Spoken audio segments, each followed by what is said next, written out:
Welcome to எஸ்எஸ்பிகே channel. இப்போ நம்ம பார்க்க போகிறது ராஷ்டிரபாஷா பாட்டிய புஸ்தகத்தில் இருக்கக்கூடிய ஏகாங்கியில் நம்ம ஏற்கனவே சாராம்ஸ் பார்த்துட்டோம், ஜீவன்லால் பார்த்துட்டோம். நம்ம பார்க்க போகிறது பகுக்கி விதாவில் இருக்கக்கூடிய செகண்ட் கேரக்டர், அதில் ரெண்டாவது ராஜேஸ்வரி. அதை தான் நம்ம இப்போ பார்க்க போகிறோம். ரொம்ப சின்னதாக இருக்கு பாருங்கள் இந்த கேரக்டர், ரொம்ப ஈஸியாக எழுதிடலாம். ராஜேஸ்வரி பகுக்கி விதா ஏகாங்கிகா பிரமுख பாத்திர. ராஜேஸ்வரி பகுக்கி விதாங்கிற கதையோட முக்கியமான பாத்திரமாக இருக்காங்க. ஏன்னா அவங்க தான் மாமியார். வகு ஜீவன்லால் கி பத்னி, அவர் ரமேஷ் கி மாங். அவங்க ஜீவன்லாலோட மனைவியாகவும் ரமேஷோட அம்மாவும் இருக்காங்க. ஆம் தயிர் आम तौर पर सास अपनी बहू के विषय में काफ़ी कठोर रहा करती है.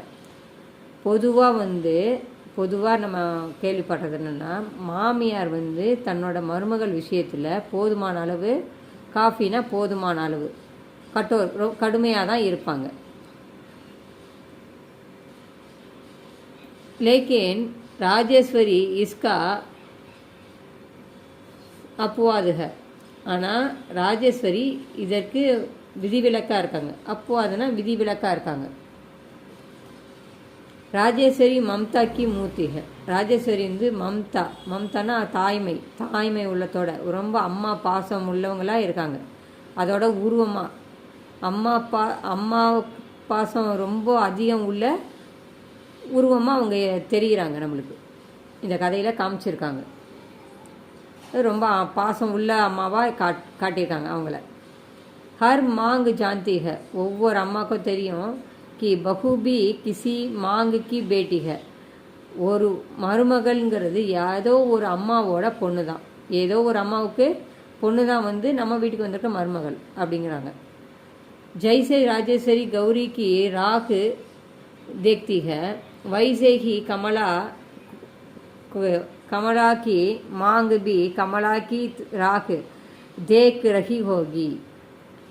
எப்படி ராஜேஸ்வரி கௌரியை வழி பார்த்துட்ருக்காங்களா, கௌரி எப்போ வருவாங்க, தான் பொண்ணு கௌரி இல்லையா, ராஜேஸ்வரியோட பொண்ணு கௌரி, அவள் எப்போ பகலே சாவனுக்கு முன்னாடி, அதாவது ஆடி மாதத்துக்கு முன்னாடி எப்போ வருவா அப்படின்னு காத்துட்ருக்காங்களா. ராகு தெக்தினா வழியை பார்த்துட்டு இருக்குது, வர வழியை வாசலையே பார்த்துட்டு நிற்கிறாங்க அப்படின்னு சொல்லுவோம் இல்லையா.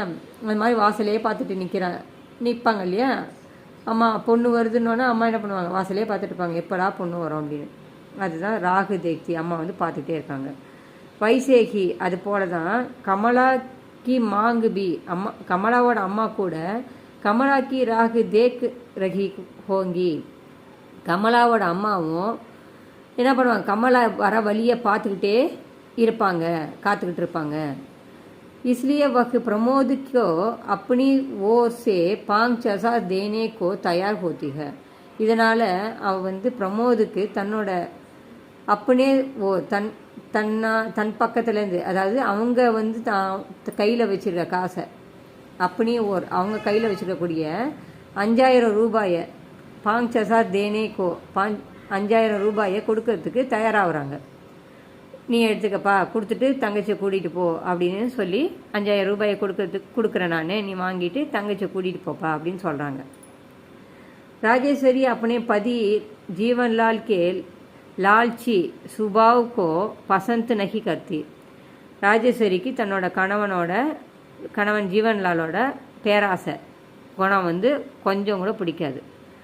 அந்த மேம் जीवनलाल के मन में जो परिवर्तन होता है उसका कारण राजेश्वरी ही है.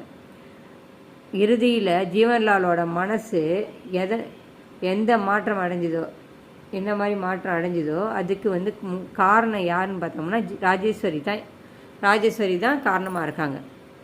அவங்க தான் சொல்கிறாங்க, நீங்கள் மருமகள் அனுப்பலை, பொண்ணை கூட அவங்களும் அனுப்பலை பாருங்கள், இந்த மாதிரி தானே கமலாவை அவங்க வீட்டில் பார்த்துட்ருப்பாங்க அப்படின்னு அவங்க எடுத்து சொல்ல வந்தால் ஜீவன்லால் என்ன பண்ணுறாரு, அவருக்கு திருந்தி கமலாவை பிரமோது கூட அனுப்பி வைக்கிறார், அவங்க அண்ணன் கூட வீட்டுக்கு அனுப்பி வைக்கிறார். இந்த கதையை நம்ம படிச்சிட்டோம்னா ஈஸியாக நம்ம கேரக்டர்ஸ் எல்லாமே எழுதிடலாம். இதில் கொஸ்டின் ஆன்சரும் இருக்குது. இந்த கொஸ்டின் ஆன்சரை நெக்ஸ்ட்டில் பார்க்கலாம் நம்ம. இது ரொம்ப ஈஸியாக சின்னதாக இருக்குது பாருங்கள், ரொம்ப ஈஸியாக இல்லைன்னா இதை நல்லா படிச்சுக்கிங்க. ஃபஸ்ட்டு ஜீவன் லால் ராஜேஸ்வரி 2ல் 1 கண்டிப்பாக வந்துடும் எக்ஸாமுக்கு. 5 மார்க்கு கண்டிப்பாக வாங்கிடலாம். அதனால் நல்லா படித்து எழுதுங்க.